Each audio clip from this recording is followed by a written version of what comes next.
Imagine this. You wake up one morning in a world without England. No London, no Shakespeare, no British Empire.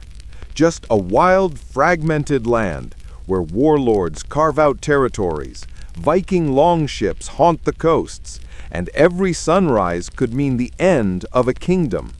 But out of that chaos came one nation, a single flag that would one day rule the seas and shape the modern world. This is not the story of an empire. This is the untold origin story of England, a saga of betrayal, blood, and survival. Our story begins in the 5th century, when the mighty Roman Empire, the greatest power on earth, was collapsing under its own weight. For centuries, Roman legions had guarded the British Isles, building roads, towns, and even that famous wall in the north, Hadrian's Wall, to keep out the barbarians. But around 410 AD, Rome pulled its armies back. Britain was abandoned. Suddenly, the island was left to fend for itself, open to raiders, to invaders, and to opportunity. The native Britons, descendants of Celtic tribes, were desperate. They faced attacks from the Picts in the north and the Scots from across the sea. And so they made a decision that would change history forever. They invited foreign warriors to help them. These warriors were the Anglo-Saxons, Germanic tribes from across the North Sea, the Angles, the Saxons, and the Jutes. At first, they were mercenaries. Then they became settlers, and finally, conquerors. They pushed the native Britons westward into Wales and Cornwall, seized the fertile lowlands, and built their own small kingdoms. England, the land of the Angles, was beginning to take shape. But it was not yet a country. It was a patchwork of rivals, each dreaming of domination. For the next few centuries, England existed as a fractured land known as the Heptarchy, the Seven Kingdoms. Wessex, Mercia, Northumbria, East Anglia, Kent, Sussex, and Essex. Each had its own king, its own army, its own ambitions. Kings rose and fell in brutal succession, alliances shifted like sand, and amidst all the chaos, one question lingered: who would rule all of England? The answer might have been lost to time, if not for the arrival of a new terror.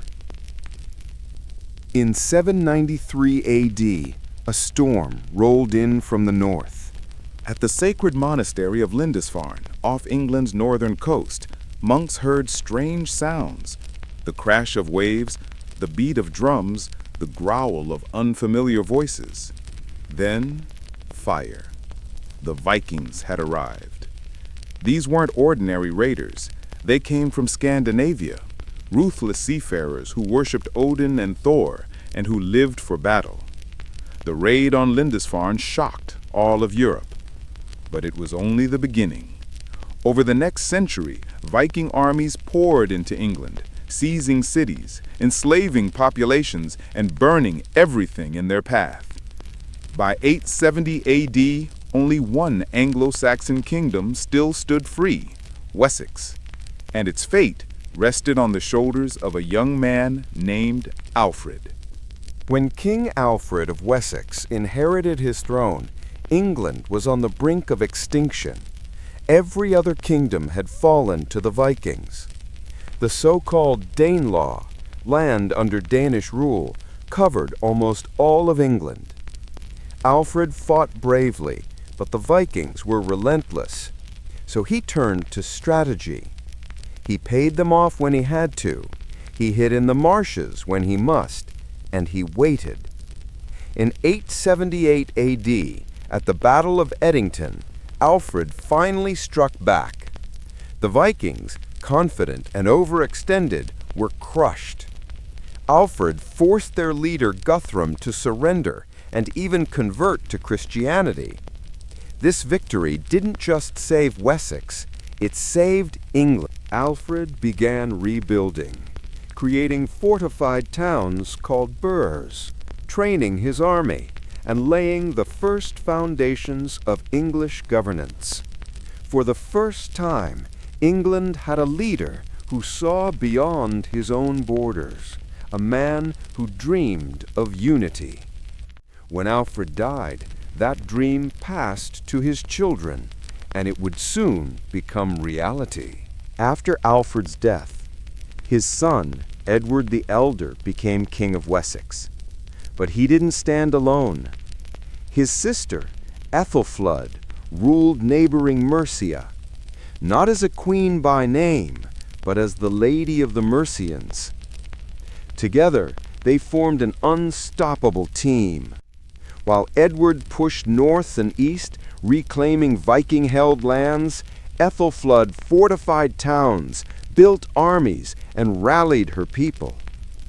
In 917, she captured the strategic city of Derby, and by 918, she was advancing toward York itself, the heart of Viking power. The people of York, seeing her strength, surrendered peacefully rather than fight. England was uniting, piece by piece, sword by sword. But fate was cruel. Ethelfled died soon after, and though her daughter was set to inherit Mercia, Edward seized the opportunity to merge both kingdoms under his rule. For the first time in history, One man ruled nearly all of England. When Edward died in 924, his son would finish what generations had begun. His name was Athelstan, grandson of Alfred, son of Edward, and the man whom history would remember as the first true king of England. But his road to power was far from peaceful. In the north, the Vikings still held York under a ruler named Sitrick. Athelstan's sister married Sitrick to secure peace, but when Sitrick died, Athelstan seized the moment and claimed Northumbria for himself. It was a bold move, one that finally united all of Anglo-Saxon England under a single crown. For the first time in history, England was one kingdom. But Athelstan wasn't content with peace. He wanted glory. He marched north, demanding the submission of Scotland. This enraged the Scottish king Constantine II, who formed a powerful alliance with the Viking king Olaf of Dublin and Owen of Strathclyde. In 937 AD, the two sides met in one of the bloodiest battles ever fought on English soil, the Battle of Brunanburh. The clash was apocalyptic. Steel against steel, shields shattered, blood soaked the fields. When the sun set, Athelstan was victorious. The alliance was destroyed, and the idea of an English nation was sealed in legend. From that day on, the chroniclers would write of the angel sin, the English people. Athelstan was the first to call himself Rex Anglomum, King of the English. England had finally been born.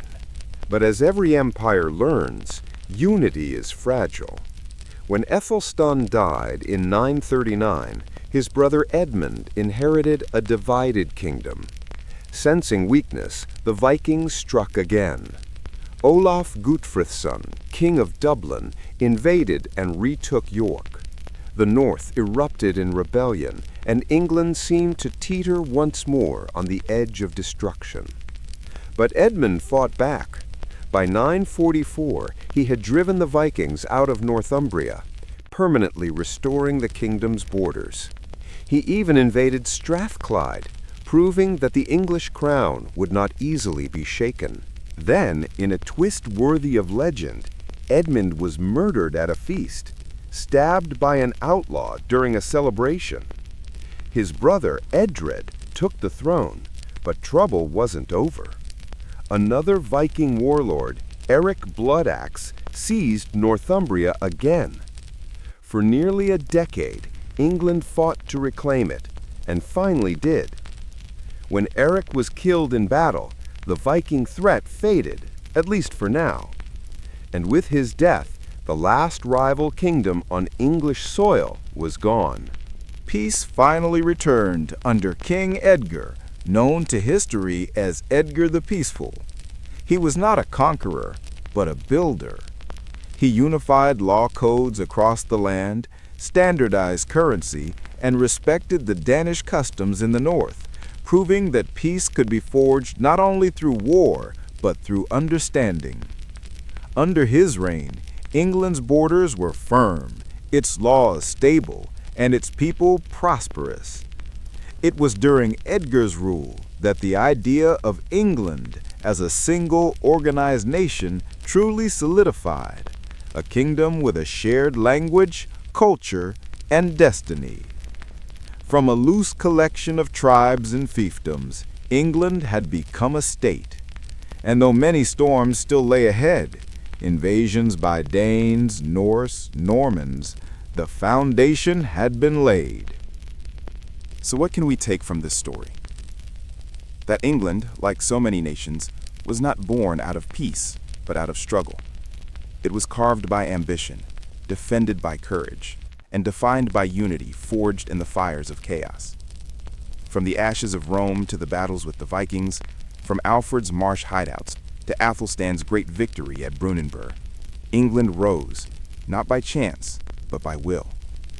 And whether you look at the United Kingdom today, or the influence that English language and culture have spread across the globe, including here in America, it all began there, on a small, stormy island, nearly 1,100 years ago, Where war, faith, and fate collided to create something entirely new. The Kingdom of England. History is full of forgotten moments like this, where entire nations are born in the shadow of chaos. If you want to know what happened next, when England faced its greatest enemy yet, the Norman invasion, stay tuned, because the story has only just begun.